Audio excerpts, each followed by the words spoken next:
É dia. Em um largo pátio há dezenas de jovens alinhados em filas. São predominantemente homens, seguram bandeiras de diversos estados brasileiros e estão com calças escuras e camisetas com brasão militar. Parte do pelotão segue na frente com espadas marchando. Eu acho que a gente precisa separar um pouco as coisas, principalmente em relação a esse mito que se tem no Brasil em relação aos militares.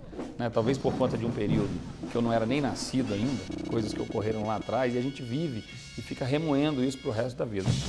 Sequência rápida de imagens. Jovens uniformizados marcham organizadamente, alguns com instrumentos de percussão, bandeiras, chapéus. Estão no pátio em uma rua que é próxima de uma grande edificação bem horizontal. Em um espaço com mesas e cadeiras há muitos jovens com uniforme bege de detalhes vermelhos. Texto: Colégio Militar de Brasília. Hoje em dia os militares são extremamente preparados, bem formados. Anderson Torres, secretário de Segurança Pública do Distrito Federal. E fiquei impressionado com a formação, com o nível. Foi a primeira vez que eu tive um contato mais direto acadêmico com essas pessoas, com os militares, e o nível é altíssimo.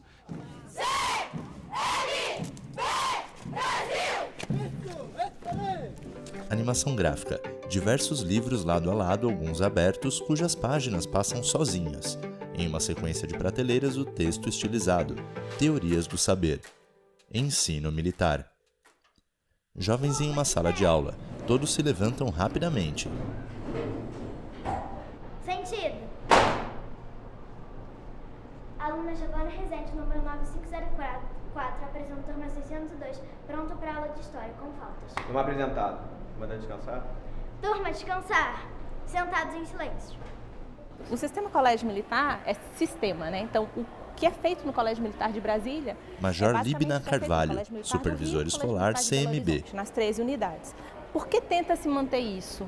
Porque a ideia do sistema do colégio militar é servir para a família militar. Então, se o militar muda de uma localidade para outra, em que tenha o colégio militar, os seus dependentes que estejam entre o sexto e terceiro ano do ensino médio, sexto ano do ensino fundamental, eles conseguem ter uma continuidade de ensino sem precisar romper tanto, sem precisar quebrar tanto. Então, por isso que é o sistema.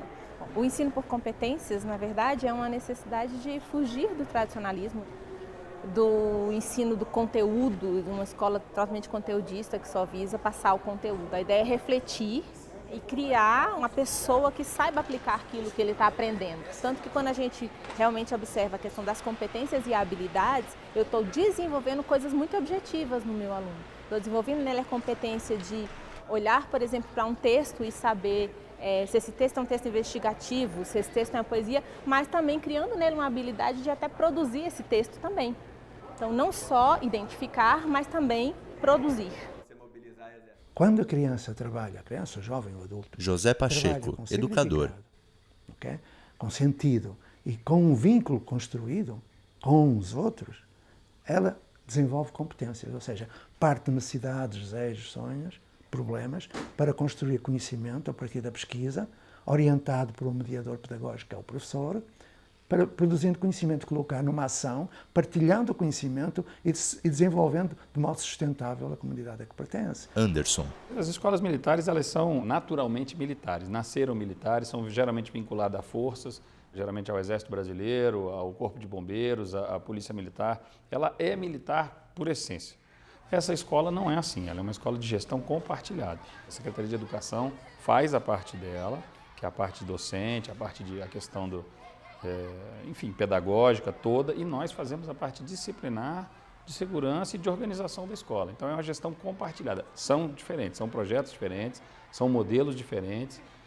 Os policiais atuam assim na parte apenas de contraturno, com atividades de físicas e culturais e ajudando naquilo ali, mas a parte pedagógica continua com a Secretaria de Educação. Então a diferença entre os modelos é exatamente essa. Jovens em frente a mastros com bandeiras. Começou o ano aí com 4 escolas, implementamos em 4 escolas num projeto piloto, para a gente poder entender como é que seria o resultado disso, e os primeiros resultados aí nesse primeiro semestre são muito animadores. A gente conseguiu um apoio muito grande dos pais, dos alunos, eles entenderam a proposta. Acho que os próprios professores, cito o exemplo da Escola da Estrutural, por exemplo, que é uma que eu acompanhei muito de perto, Os professores nos agradecem, dizem que hoje conseguem dar aula, numa aula de 50 minutos, a média que eles nos informaram era 15 minutos de aula e o resto tudo tentando realmente organizar a sala, né? Hoje eles têm uma ordem na sala, os alunos reconhecem a autoridade do professor, a gente conseguiu estabelecer uma organização e uma disciplina na escola que são extremamente importantes para a aula, para o que a gente entende, o que a gente quer para a educação do DF. Grupo de jovens bate com as mãos na lateral das coxas e ficam de pernas fechadas. Colocam as mãos para trás. Eu posso dizer que em 70% a nossa disciplina melhorou, o tempo de aula está maior, está mais dinâmico, está sendo mais utilizado para a questão pedagógica, para a questão do professor. Luciana Martins, supervisora pedagógica do SED 01 Estrutural. Está cumprindo com o currículo em movimento. A principal mudança para nós foi a disciplina, dentro de sala de aula também. Porque antigamente eles andavam, né, de qualquer jeito, era muito difícil a gente conseguir até organizar uma fila. E hoje em dia eles já fazem isso tão voluntariamente que às vezes você vê um aluno para ir no banheiro, ele está sempre com a mão para trás, porque eles já absorveram que esse é a forma de caminhar na escola, por ser também uma metodologia disciplinar dos militares, né? Nós temos umas escolas cívico-militar em Goiás que funcionam bem. Entretanto, o pessoal chama de escola militar, mas na verdade não é escola militar. Deputado professor Alcides, PP Goiás. Né? Os professores são os mesmos professores nossos da escola pública convencional, são professores da Secretaria Municipal, da Secretaria Estadual da Educação do Estado de Goiás, e professores esses que fazem um trabalho diferenciado. Por quê? Porque lá existe um rigor, existe uma determinação e essas determinações são cumpridas, que infelizmente nas escolas tradicionais não são. Deputada professora Rosa Neide, PT Mato Grosso. São colégios ligados às Forças Armadas que o Ministério da Defesa financia e o pai, a mãe, a família em si toma a decisão do filho fazer uma escola militar. Talvez ele já tenha a pretensão de estudar e de seguir uma carreira militar, o que isso não há problema nenhum. Né? Às vezes o jovem tem a pretensão e aí ele faz o ensino médio no colégio militar e dá continuidade à carreira ou não, mas ele tem uma pretensão. Agora, se começar a trocar as gestões da escola, que é feito por professores com formação profissional para isso, para colocar militares à frente da escola, talvez a gente está negando a própria condição da formação do professor. Você tem uma carreira de professor. Imaginemos professores na rua para prender bandidos, professores na rua para cuidar da segurança pública.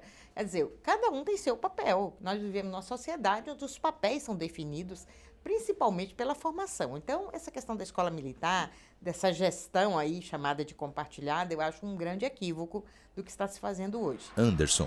As escolas estão sendo escolhidas com base em critérios de violência, de IDEB, de reprovação, de evasão escolar, quer dizer, tudo está sendo analisado para se escolher as escolas. Nós estamos hoje selecionando aquelas que a gente chama de piores escolas, as piores notas em todos esses quesitos. Estamos começando por ela e algum tipo de resistência a gente entende que é natural, mas a gente também acha que é extremamente superável e o apoio que a sociedade, que as famílias principalmente estão nos dando nisso é o que nos move a achar que nós estamos no caminho correto. Luciana. O nosso IDEB estava de 4,17, né? Esse ano nós faremos de novo o SAEB, que é a prova que vai medir o nosso IDEB. Então a gente espera esse ano ter uma melhoria, porque as notas dos alunos em sala de aula a gente já tem visto aí um avanço em torno de 30% a 40%, uma melhoria de resultado. Alunos que não conseguiu rendimento, esse ano a gente já está conseguindo ver um avanço nesses alunos. O objetivo do SAEB é avaliar o desempenho das redes de ensino, dos sistemas de ensino, ao final de cada ciclo de aprendizagem, né? Então, o objetivo do SAEB não é avaliar o aluno individualmente, não é avaliar a escola individualmente, como é, por exemplo, a Maria Helena Brasil, Castro, Conselho Nacional de Educação. Mas é avaliar o sistema de ensino e, a partir de metodologias, amostragens, etc., que permitem comparar o desempenho das redes de ensino da capital com o interior, do urbano com o rural, etc. Deputado Felipe Rigoni, PSB Espírito Santo. De avaliação da educação do planeta. É o segundo maior ou seja, o segundo mais amplo dentro do país que ele rege, que é o Brasil, e já é reconhecido como um dos mais qualitativos, ou seja, os mais confiáveis que a gente tem no planeta. Então, com certeza, são resultados muito bons. O grande discurso da população e dos gestores... Catarina Almeida, Campanha Nacional pelo Direito à Educação. É que as escolas militarizadas, elas apresentam melhores resultados, seja no Enem, né, tem maiores IDEBs. E aí, quando a gente vai discutir a questão de qualidade da educação, mesmo que essa qualidade seja muito restrita, a questão dos índices, né, a gente precisa olhar quem era essa escola, qual era essa escola, qual é a população que essa escola atende, quais são as condições dessa população. Olha, as escolas cívico-militares, elas são escolas pautadas na dicotomia equivocada entre pedagogia e disciplina. Daniel Cara, Campanha Nacional pelo Direito à Educação. Ela desvirtua os estudantes e o que é preciso é garantir a disciplina. Uma disciplina que é uma disciplina de forma autoritária e que parte do pressuposto de que um policial militar é melhor educador do que um professor. E esse é um pressuposto obviamente equivocado. O resultado é que os alunos podem até ir bem em avaliações de larga escala, podem até bem em exames, mas certamente eles vão ter aprendido muito pouco. É um modelo da primeira Revolução Industrial. É um modelo em que se crê que é possível ensinar todos como um só, não é? José Pacheco, educador. Como Comênios diz, não leva a árvore para a escola, leva a escola para debaixo da árvore, ou seja, continua a estabelecer a diferença entre escola e comunidade, não é? Uma coisa não é a outra. E esse modelo surge nos 3 países que no século XIX, na Europa, eram os Estados-nação mais poderosos, que era a Inglaterra da primeira Revolução Industrial, não é? E por isso é que é a produção em série, segmentação cartesiana, horário padrão, tudo isso está aí, quase 2 séculos depois. É a Prússia militar, que quer jovens obedientes, uniformes, aí surge o uniforme, surge a disciplina imposta, o poder, tudo isso, e é a França dos conventos. Catarina. Na verdade, as avaliações de larga escala, elas não medem processo, elas medem resultado, né? E qual é o grande problema? Eu não mudo o resultado se eu não mudo o processo. Então, não é à toa que todo ano, quando saem os resultados de Enem, quando saem os IDEB dos estados, das escolas, das redes, a imprensa vem novamente perguntar para a gente: ah, mas não mudou, mas continua, não sei quantos anos continua. Ok, como é que nós vamos mudar? Eu não tenho um sistema de avaliação que avalie processos de gestão, que avalie formação dos professores, que avalie as práticas pedagógicas, que avalie as condições socioeconômicas dos estudantes e que mais, não é que avalie e intervenha. Como eu já estou aqui há 5 anos, os alunos neste mapa mundi que nós estamos, antigamente não era um mapa, né? Por isso que a gente optou desde o ano passado em utilizar esse espaço de uma maneira diferenciada. Os alunos ficavam aqui brigando e os outros em cima batendo na grade. Era uma coisa de louco, era terror. E aí a gente, como professora, a gente ficava acuado na sala aguardando a chegada da polícia. Então, por isso a questão de a gente estar utilizando esse espaço hoje como uma maneira pedagógica, para que a gente desconstrua essa imagem que por alguns anos ele foi utilizado para este cenário. A nossa escola chegou a ser apelidada como Carandiru, dada esse contexto aqui e a questão das grades, dos meninos bater nas grades para incentivar a violência. Aí eu pergunto, qual é a grande causa da violência? Né? Essa violência é uma violência da escola ou é uma violência da nossa sociedade e que também está dentro da escola, porque a escola faz parte dessa sociedade. Eu não tenho uma escola murada em que os problemas que estão lá não entram aqui. As pessoas que vêm para dentro da escola são as mesmas pessoas que estão na sociedade. E essa é a questão que a gente precisa perguntar. O papel da polícia é realmente controlar a escola ou o papel da polícia é manter a questão da segurança, inclusive de forma que a escola possa funcionar? Os policiais, o que eles fazem na escola é a manutenção dos corredores, organização de filas, só isso. Eles só entram em sala se o professor chamar e o professor tiver algum problema em sala e pedir a ajuda do policial. Só, apenas nesse momento. Não tivemos nenhum problema de policial. Luciana Martins, supervisora pedagógica do SED 01 Estrutural. Não tem problema desse tipo. É só mesmo nos corredores, no pátio externo, né? Os policiais que estão hoje aqui na escola... Primeiro-tenente Rodrigo Alencar, Polícia Militar do Distrito Federal. Administrativo e foram retirados os batalhões para compor aqui o efetivo nas escolas. Participação democrática, todo um processo democrático na gestão das escolas, ele passa muito mais do que única e exclusivamente analisar a militarização como é o foco que está sendo colocado. É o fortalecimento dos conselhos escolares. Deputada Ângela Min, PP Santa Catarina. Muito mais importante para o resultado do ensino no Brasil, né, onde participam todo o conselho da escola, quer dizer, os professores, alunos, o profissional que trabalha nas áreas afins dentro da escola e principalmente o envolvimento dos pais, né? É esse contexto que vai disciplinar a gestão da escola. Rodrigo. O trabalho aqui envolve a comunidade, envolve os professores, envolve a Polícia Militar também. E, igual eu falei anteriormente, a Polícia Militar ela não entra em sala de aula. Nós apenas quando o professor nos chama, que nós entramos em sala, reorganizamos a sala, diminui aquela bagunça, deixa a sala normalizada e depois a gente sai. Porque realmente alguns professores têm uma certa dificuldade em conter alguns alunos, então eles chamam a gente e a gente conversa, orienta e deixa o ambiente mais tranquilo. Luciana. Um outro reflexo disso são as nossas reuniões de pais. As reuniões de pais que nós tínhamos na escola eram vazias. Hoje em dia, se você vê, a gente tem uma presença de 70% a 80% dos pais na escola. Eu convoco um pai hoje, amanhã o pai está na escola. Então, esse é um ponto de maior ganho também que vem para o pedagógico, a família dentro da escola. As pessoas acabam só vendo que a escola... Major Libna Carvalho, militar, supervisor escolar CMB.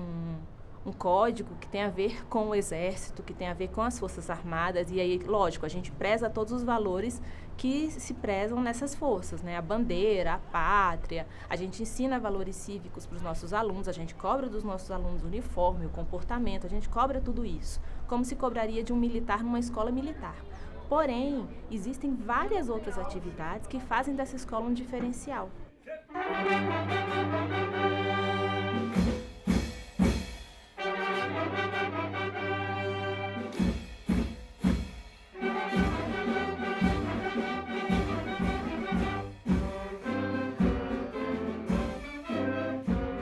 A gente tem uma banda de música, a gente tem um corpo de baile, a gente tem clubes de robótica, clubes das armas, de cavalaria, infantaria e artilharia, né? A gente tem várias oportunidades, a gente tem uma área de esportes, né, de educação física fantástica, um campo de futebol, a gente tem uma piscina, a gente tem esgrima, então a gente tem muitas outras atividades que fazem o diferencial dessa escola.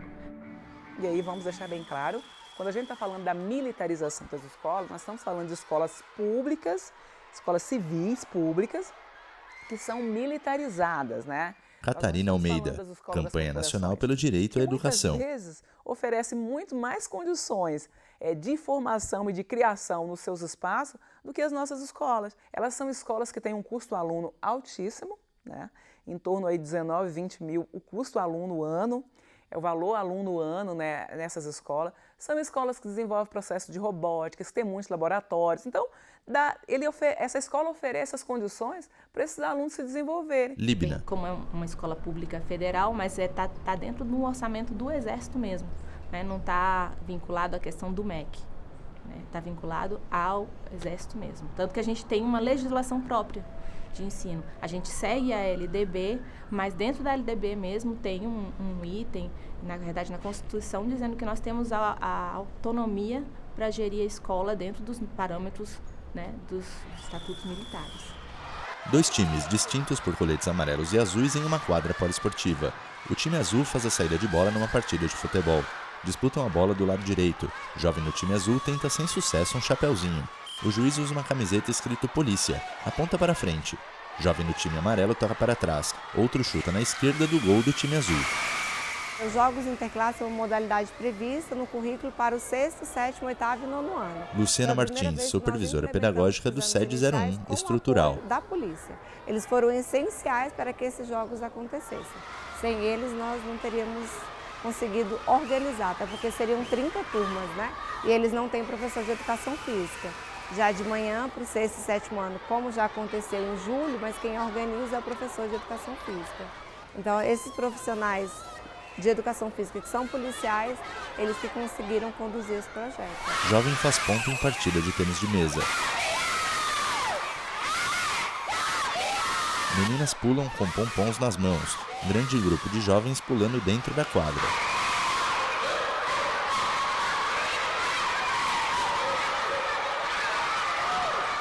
Além de toda a prática pedagógica, de todo o direcionamento que é dado na polícia, você tem dentro das escolas militares o apagamento da diversidade, né? O apagamento dos sujeitos na medida em que todos os homens precisam ter, por exemplo, o cabelo raspado, bem baixinho. Então, os alunos negros, por exemplo, que usam Black Power, não podem permanecer nessa escola, a não ser que eles raspem a cabeça. Então, apaga essa identidade, né?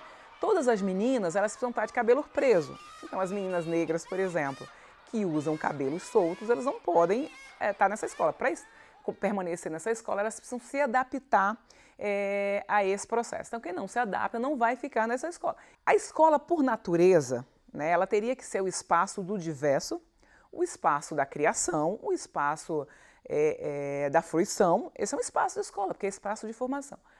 Quando a escola ela adquire a lógica do quartel, é o espaço da padronização. Todo mundo tem que usar a mesma roupa, andar da mesma forma, ter os cabelos da mesma forma, se comportar da mesma forma. Luciana. Alguns alunos nossos questionaram a questão do cabelo, e aí foi conversado, foi explicado, foi dada a disponibilidade de, se não quisesse fazer o coque, o cabelo mais curto, para estar com o cabelo solto.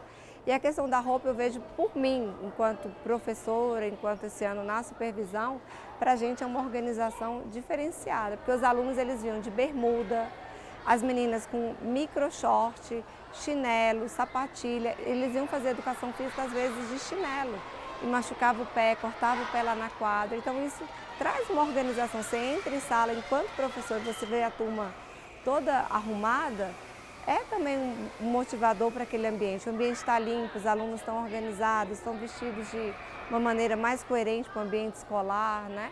Então, para a gente, não que isso traga nenhum benefício pedagógico, mas acho que o professor se sente até mais seguro em ter esse ambiente todo uniformizado para trabalhar. Porque às vezes a gente olhava para um aluno com uma vestimenta, a gente fazia algum pré-julgamento, e hoje em dia isso não acontece mais. Porque eles estão todos iguais e a gente não faz nenhuma distinção. José. Eu penso que a disciplina imposta é incompatível com o desenvolvimento humano. Mas isso é outra história. Não tenho nada contra. Absolutamente nada. Ocorre, porém, casos de alunos que não queriam vir para cá, mas que os pais exigem que venha. Então, isso acaba acontecendo. Mas, em princípio, não é uma coisa que aconteça o tempo todo e com muitos alunos. É uma coisa mais particular, porque quando o aluno vem para cá, ele se encanta com a escola.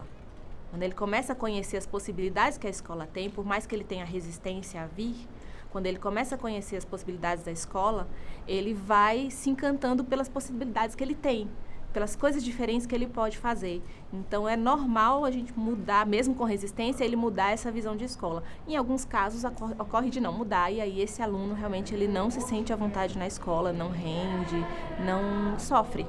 Sofre. Grande grupo de meninas uniformizadas vai da frente para o fundo, algumas com instrumentos musicais. Em uma parede, grafite estilizado de homem negro sorridente e o texto: a educação é a arma mais poderosa que você pode usar para mudar o mundo. Nelson Mandela. Grafite estilizado de homem robusto, de óculos e barba e o texto: educação não transforma o mundo, educação muda as pessoas, pessoas transformam o mundo. Paulo Freire, Rodrigo. Então convido essas pessoas a virem, conheçam a nossa escola e vão ver que as crianças aqui elas não são robôs. São tratadas como seres humanos e nós estamos aqui para trabalhar por elas. Seguem na tela os créditos finais.